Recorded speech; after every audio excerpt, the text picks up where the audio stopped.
Si t'es sur cette vidéo, ça veut dire que tu comptes sûrement faire un Interrail, alors reste bien parce que je vais te donner mes 15 meilleurs conseils. Je suis partie en août pendant 15 jours et j'ai vécu pas mal de choses. J'ai fait un Interrail complètement différent, j'ai pu entendre pas mal de conseils que j'ai vus sur YouTube ou sur les réseaux et il y en a d'autres que j'aimerais ajouter et j'aimerais aussi ajouter une certaine contradiction à certains conseils parce que je me suis pas retrouvée dans tous les conseils et il y en a que je trouve plutôt faux. Donc aujourd'hui, je vais vous expliquer moi ce que je pense. Donc le premier conseil que je vous donnerai, c'est de ne pas réserver toutes vos nuits, même de n'en réserver presque aucune pour la plupart des destinations. Pourquoi? Évidemment, il faut réserver votre première nuit, donc le premier voyage itinéraire que vous allez faire. Moi, j'ai réservé 3 premières nuits à Amsterdam. En faisant Marseille-Amsterdam, j'avais déjà 3 nuits d'assurées à Amsterdam. Et ensuite, j'ai réservé mes nuits à Copenhague en étant directement à Amsterdam. Je sais que ça peut paraître effrayant, mais pourquoi vous ne devriez pas réserver toutes vos nuits? C'est tout simplement parce que l'Interrail, à mon sens, le but, c'est d'attendre et d'être ouvert aux choses inattendues. Par exemple, vous allez rencontrer un groupe de personnes dans l'auberge de jeunesse, ils vont être trop sympas et ils vous proposent de monter en fait plus au nord et d'aller jusqu'à Stockholm, ok, en partant de Copenhague. Vous, si vous aviez déjà directement tout réservé vos nuits, imaginons à Berlin, donc pour faire Copenhague-Berlin, et ben vous n'allez pas être en mesure de les suivre. Alors que si vous êtes ouvert à la discussion parce que vous n'avez rien de réservé et que votre voyage il est plutôt ouvert, et ben ça se trouve vous allez pouvoir vous retrouver aller jusqu'à Stockholm en suivant ce groupe d'amis. Moi, par exemple, dans mon cas, une fois que je suis arrivée à Copenhague, j'ai rencontré un garçon. On a vécu une petite love story de quelques jours et du coup, j'ai prolongé mon voyage à Copenhague. En tout et pour tout, je suis restée pratiquement une semaine à Copenhague. J'ai été logée gratuitement à Copenhague, du coup, chez lui. Et mon voyage était incroyable, c'était une hyper bonne rencontre. Mais si j'avais tout réservé avant, j'aurais soit perdu de l'argent, soit alors j'aurais pas été en mesure de rester avec ce garçon. Du coup, avec ces 2 conseils, j'en arrive à mon 3e conseil qui est de définir pourquoi vous faites cet Interrail. C'est très important parce qu'on a plusieurs types d'Interrail. Il y a des gens qui font un Interrail vraiment pour visiter des villes, c'est-à-dire leur but c'est pas forcément de sociabiliser, pas forcément de sortir en soirée, d'aller en auberge de jeunesse, c'est pas forcément une expérience humaine entre guillemets, mais ils veulent vraiment découvrir beaucoup de villes pour pas très cher, donc c'est plutôt un voyage culturel, je dirais. Donc ils vont essayer de faire des musées dans pas mal de villes, de découvrir beaucoup de villes, ils vont réserver peut-être des tours avant, et donc ça c'est un voyage qui se planifie plus. Mais si votre but c'est de, comme moi, rencontrer des gens, de juste voyager pas très cher, d'être ouvert à la discussion, d'aller d'auberge en auberge, de rencontrer, d'échanger, et dans des villes différentes, mais vous n'êtes pas là forcément, en fait vous n'êtes pas forcément là pour la ville, vous êtes vraiment là juste pour vivre dans la ville. Et si ça c'est plutôt votre DA de voyage, dans ce cas je vous conseille de vraiment beaucoup moins planifier votre Interrail, d'alléger énormément vos journées et quitte à ne pas faire trop de choses touristiques. Pour vous donner encore une fois un exemple par rapport à ce que moi j'ai pu expérimenter, je n'ai fait pratiquement aucun musée pendant ces plus de 2 semaines d'Interrail. Le seul que j'ai fait c'était à Berlin et c'est parce qu'il était gratuit. Quand on fait un Interrail et qu'on a autant de jours de voyage comme moi, plus de 2 semaines de voyage, on ne peut pas se permettre de dépenser 15 euros, 12 euros, 13 euros en entrée de musée tous les 2-3 jours, si ce n'est tous les jours. Donc moi personnellement je rentrais dans les musées, je regardais l'architecture, je regardais les premières œuvres exposées avant de passer à la billetterie, ou alors je me baladais dans les rues, je regardais s'il y avait du street art, s'il y avait des gens qui jouaient dans les rues, des chanteurs de rue. En fait je me nourrissais des énergies de la ville sans forcément aller dans tous les musées, c'était pas le but de mon voyage. Et si c'est pas le but de votre voyage non plus, dans ce cas-là, je vous conseille de plus vous balader dans les villes. Du coup, vient là mon 4e conseil qui est de privilégier la marche. Moi, j'ai pas tant pris les transports en commun que ça. Je me retrouvais à faire des 20 000 pas par jour, presque tous les jours au minimum.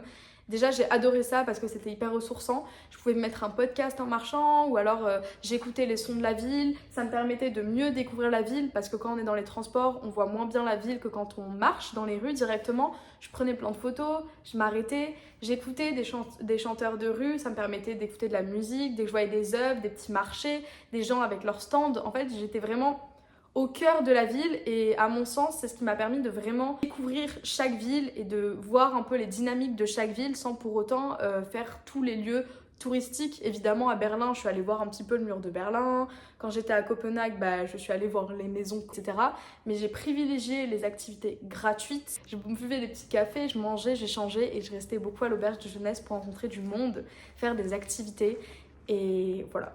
Cinquième conseil, maintenant on va parler des temps de trajet et de ce que vous devriez faire pendant tous ces temps de trajet.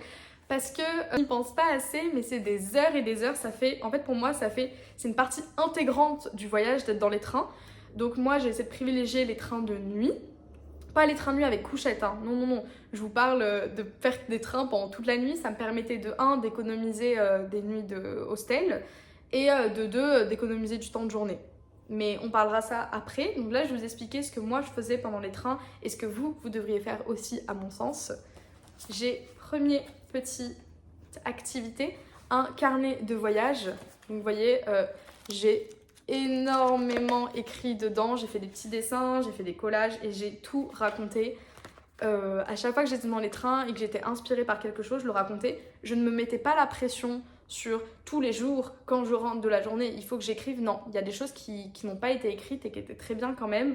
En fait, c'est juste que dès que j'étais inspirée, eh ben, j'écrivais. Et maintenant, je suis trop contente. J'ai plein de souvenirs dans la tête. Il y a tout qui est répertorié là-dedans. C'est complètement gratuit. Pas besoin de ramener de carte postale. Pas besoin de ramener de petits drapeaux de chaque ville ou de petits objets. Ça, pour moi, c'est le plus beau des souvenirs que vous pouvez ramener de votre voyage en Interrail. Ensuite, deuxième petite activité, une Kindle. Alors, pourquoi la Kindle et pourquoi pas les livres?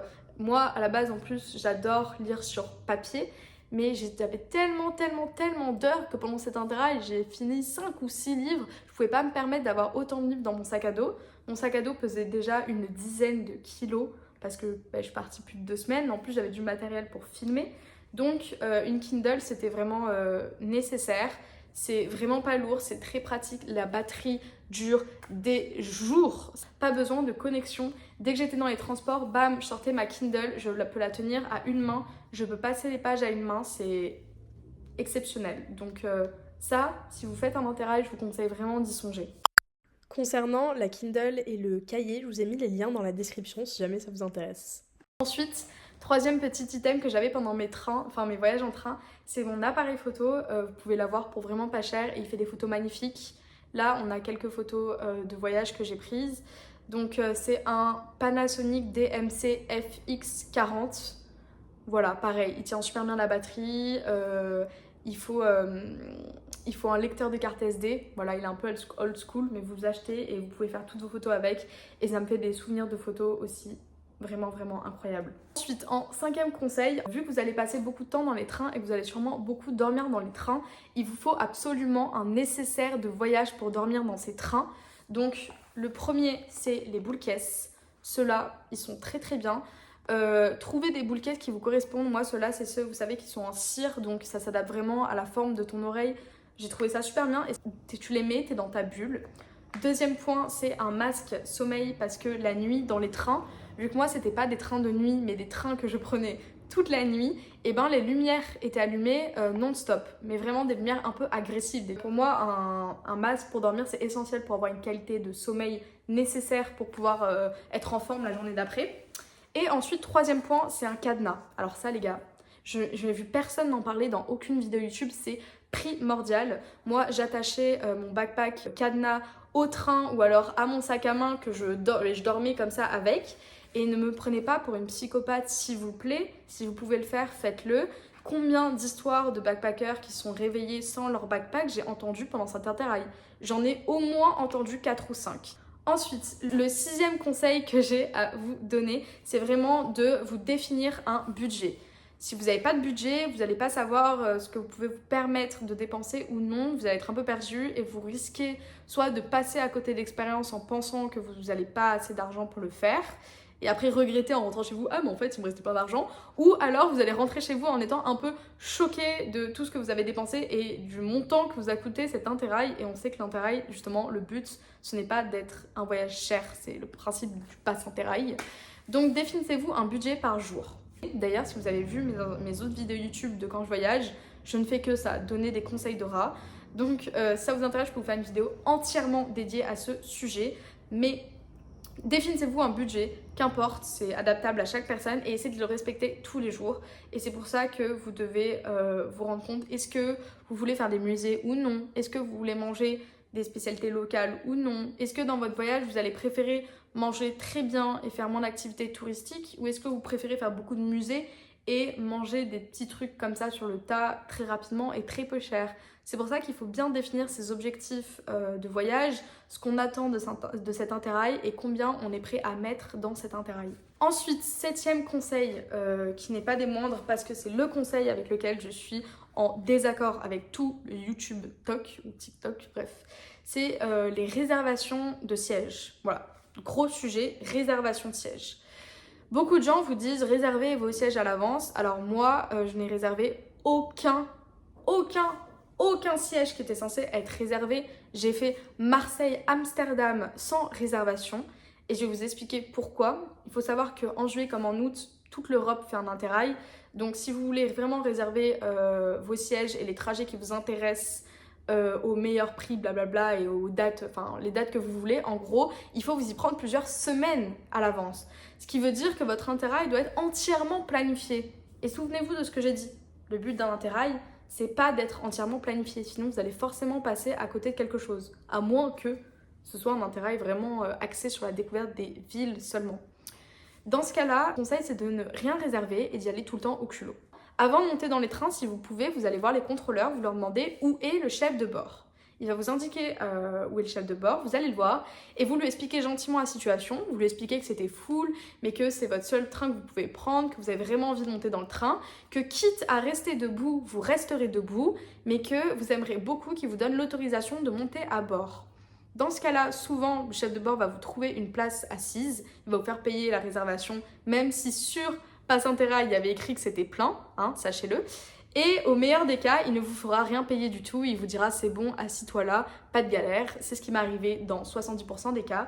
Donc en plus de ça, vous économisez de l'argent parce qu'au lieu de faire des réservations qui étaient obligatoires et payantes, vous vous retrouvez assis gratuitement parce que le chef de bord vous a dit c'est bon, mets-toi là, il y a de la place, pas besoin de payer une réservation, assis-toi, le train démarre. 8e conseil, bon ça je pense que c'est un peu logique, ma maman me l'avait dit, mais j'ai pas assez écouté, donc je suis là pour vous rappeler et pour vous ramener à la raison. Je suis allée dans les pays scandinaves et même en n'étant pas dans les pays scandinaves, rien qu'en Allemagne, j'ai eu extrêmement froid, c'est-à-dire qu'à Berlin, la nuit, il devait faire à peu près 16 degrés. Donc voilà, 16 degrés en robe et en sandales, c'est pas possible. Donc je vous conseille vraiment au moins de prendre un gros pull, c'est primordial, vous n'allez pas le regretter, je sais. Ça prend beaucoup de place dans le backpack. Quitte à l'accrocher, vous savez, à l'arrière du backpack, bam, comme ça, un peu à l'arrache ou à le mettre sur le dessus boule, un peu comme, enfin à l'endroit où on met les duvets quand on part faire du bivouac. Vous mettez un gros pull comme ça. Vraiment faites-le, vous n'allez pas le regretter. Même dans les trains, des fois, ça peut vous sauver la vie s'ils mettent la clim un peu trop forte. Moi, j'avais rien. Et en fait, j'ai dû sortir ma serviette de bain et m'envelopper dans ma serviette de bain en mode grosse crado dans les trains tellement j'avais froid. Donc ne faites pas comme moi et prenez un gros pull et surtout des pantalons. Voilà, pas que des shorts et des robes, prenez au moins un pantalon à peu près chaud. Ensuite, 8e conseil pour moi, c'est de prendre assez de vêtements.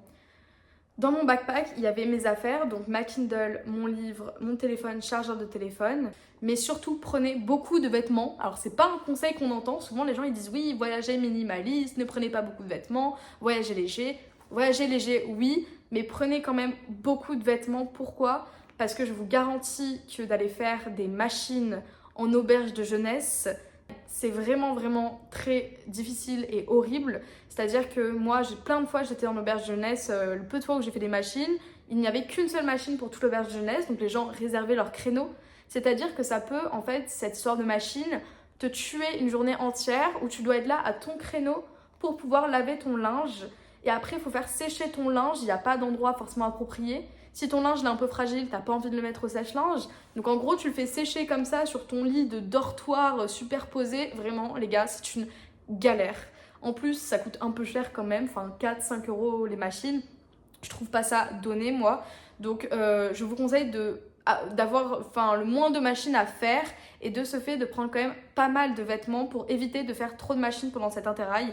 Ne prenez pas 2 shorts et 4 culottes en vous disant que vous allez tout le temps laver vos vêtements. C'est vraiment chiant à mon sens. Après, chacun son truc, mais moi je le ferai pas personnellement. Ensuite, 9e conseil, c'est 100% de rester en auberge de jeunesse selon moi. Si vous hésitez encore entre les Airbnb, les hôtels, les auberges de jeunesse. Vous pouvez faire des hôtels et des Airbnb, hein, 20% du temps, why not? Si vous voulez vraiment vous faire un petit plaisir seul, que vous voulez cuisiner dans la ville, par exemple, moi, si je suis amenée à faire un interrail en Italie, je pense que je me ferai au moins 1 ou 2 nuits d'Airbnb pour pouvoir cuisiner avec des petits produits du marché italien à Palerme, des trucs délicieux dans la cuisine, chose qui n'est pas forcément possible en auberge de jeunesse. Donc ça, oui, ça s'entend. Mais la plupart du temps, rester en auberge de jeunesse, c'est là que vous allez rencontrer tout le monde. C'est là que vous allez faire des amis, des rencontres, des aventures, des parties de billard, des rires. C'est exceptionnel. Et même si vous êtes timide, même si vous avez peur d'aller vers les autres, rien que de rester dans les espaces communs, il y a beaucoup de chances que les gens viennent à vous aussi si vous avez peur de venir à eux. Moi, ça m'est arrivé à Copenhague, j'étais seule avec ma petite bière, comme ça, j'attendais, en mode j'y vais pas, j'y vais pas. Et il y a un Américain qui est venu vers moi qui m'a dit écoute, on est tous ensemble là, pourquoi tu viens pas avec nous? Trop gentil. Et il y a beaucoup de gens qui prennent l'initiative de faire ça en auberge. Donc allez en auberge de jeunesse. Niveau des vols, je n'ai pas tenté de laisser mon backpack à l'extérieur du lockers. Donc checkez, faites très attention quand vous réservez vos hostels sur les photos des dortoirs. Regardez bien si la taille du locker, votre sac rentre dedans. Hein. Regardez bien la forme. Il faut vraiment analyser pour voir si c'est possible que ça rentre dedans. Et avec votre petit cadenas que vous avez pris, parce que je vous ai dit de prendre un cadenas, vous fermez, vous mettez votre sac tout le temps. J'allais à la douche, je prenais mes affaires, je mettais mon sac, je fermais, j'allais à la douche, je revenais, je rouvrais. Vraiment, j'ai fait hyper gaffe à ça et j'ai eu aucun vol. Pas en auberge en tout cas, il m'est rien arrivé.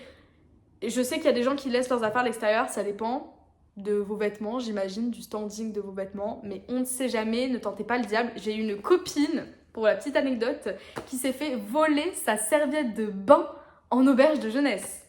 C'est-à-dire la meuf, elle a dû racheter une serviette de bain. Donc on ne sait jamais, si vous ne voulez pas vous retrouver en galère dans un truc un peu chiant, fermez tout le temps vos affaires. Voilà. Ensuite, le 10e conseil que j'ai à vous donner, et on part un peu sur la fin de cette vidéo, c'est de voyager seul. Enfin, pas de voyager seul, mais de ne pas avoir peur de voyager seul si c'est quelque chose que vous avez envie de faire, mais vous avez encore beaucoup d'a priori, vous n'êtes pas encore lancé. Moi, j'ai que 20 ans, c'était la première fois que je partais 100% seule. Avant ça, j'étais partie que avec ma famille et ou avec mon copain de l'époque. Et là, j'étais seule et c'était vraiment une des meilleures expériences de ma vie. C'est-à-dire que le voyage, il avait rien de très fancy. J'ai pas mangé des choses très délicieuses. J'ai rencontré des gens, mais un peu comme partout. J'ai pas fait des choses extraordinaires. J'ai pas vu des paysages exceptionnels comme j'ai pu les voir à Bali, au Kenya, en Thaïlande. Et pourtant, ce voyage faisait partie des voyages les plus exceptionnels de ma vie. Pourquoi ? Parce que j'étais seule. Parce que je passais des heures et des heures dans le train, seule avec moi-même, à écrire dans mon carnet, à réfléchir à ma vie, à ce que je suis, à ce que je veux, à ce que je vaux, que j'ai passé des heures à lire et à me cultiver et que j'ai plus lu pendant tout cet intérêt que ce que j'ai lu les 2 dernières années et que du coup je suis hyper fière de ça et je suis trop contente de l'avoir fait parce que dès que j'avais envie d'être seule, je pouvais l'être et quand je voulais être avec des gens, je pouvais l'être également. Parce que si j'avais envie de jouer au billard, j'allais jouer au billard et si j'avais envie de sortir faire la fête, j'allais faire la fête. Parce que je restais avec des groupes de gens et dès que je les adorais, je pouvais continuer de rester avec eux et dès qu'ils commençaient un petit peu à m'énerver, je pouvais juste partir et changer de groupe de personnes parce que j'avais le choix et la liberté d'aller où je veux, quand je veux, avec qui je veux et de faire les activités que je veux faire dans cette ville et ça vraiment ça n'a pas de prix. Vous ne pouvez pas le nier, même si vous partez avec la personne avec laquelle vous vous entendez le plus, cette personne avec qui il n'y a aucune galère, où tout est fluide, où tout est magique. Ce n'est pas la même chose que de partir seul et d'avoir 100% la liberté de choisir tout et tout. Donc ce voyage sera le vôtre, vous en faites ce que vous voulez et ça n'a pas de prix, c'est trop bien. En plus quand on est seul, les gens viennent plus vers vous, vous rencontrez plus de monde. Voilà, moi je n'ai pas regretté ce voyage pendant une seule seconde et tous mes prochains voyages, j'ai juste envie de les faire seule carrément maintenant. C'est-à-dire que c'est même pas quelque chose, c'est même pas par fatalité parce que personne ne peut venir avec moi, c'est que c'est une envie. J'ai envie de voyager seule désormais et je pense que vous devriez vous aussi tenter l'expérience. Ensuite, mes derniers conseils, un peu good vibe énergie, c'est ne pas se mettre la pression Ça va avec le fait de réserver les nuits, organisez votre interrail, faites votre petite map, allez de cette ville à cette ville, prenez un train de nuit de Stockholm à Berlin, organisez, faites votre book réserve. Non les gars, détendez-vous, tout va bien se passer. Vous avez booké votre interrail. Ok, vous n'avez pas booké toutes vos nuits, c'est pas grave, vous allez toujours trouver des nuits, un endroit à booker pour 30-40 euros. Si vous avez de la chance, normalement vous allez toujours pouvoir trouver quelque chose, ok? Tout va bien se passer, vous allez rencontrer du monde, vous allez vivre des choses exceptionnelles. Si vous ne faites pas les meilleurs trains et le meilleur trajet le plus optimisé possible et qu'au final vous vous retrouvez à passer 15 heures dans les trains au bout de 13 heures au lieu de 10-13 heures dans les trains, eh ben c'est pas grave. Oh, j'ai perdu du temps sur mon voyage. Non, vous n'avez pas perdu du temps, vous avez utilisé ce temps différemment. Vous l'avez utilisé pour écrire des choses, pour raconter, pour vous confier. Vous l'avez utilisé pour lire d'autres livres. Vous l'avez utilisé pour discuter, échanger avec les gens qui sont dans le train. Le train, c'est pas toi tout seul. Tu peux discuter dans le train, tu peux échanger dans le train, tu peux voir des paysages dans le train. Non, tu n'as pas perdu du temps, ok? Donc détends-toi, ce voyage va être exceptionnel. Déjà, ne te prends pas trop la tête sur cet itinéraire. Kiffe ton voyage. J'espère que cette vidéo t'a plu, j'espère qu'elle t'a rassuré, surtout c'était le but. Que tu n'oublieras pas de prendre ton cadenas, tes boules caisses, ton masque, que tu n'oublieras pas de pas trop réserver, de pas trop te stresser, que tu n'oublieras pas de t'éclater, d'être on the budget si tu veux être on the budget, et c'est pas grave si tu fais pas des choses fancy, et c'est pas grave si tu ramènes pas des petits souvenirs de voyage de chaque destination où tu as été. Moi j'ai aucun souvenir, j'ai rien acheté à me remémorer de chacune des villes parce que tout est dans mon petit carnet et dans ma tête et mes photos. Voilà, bisous.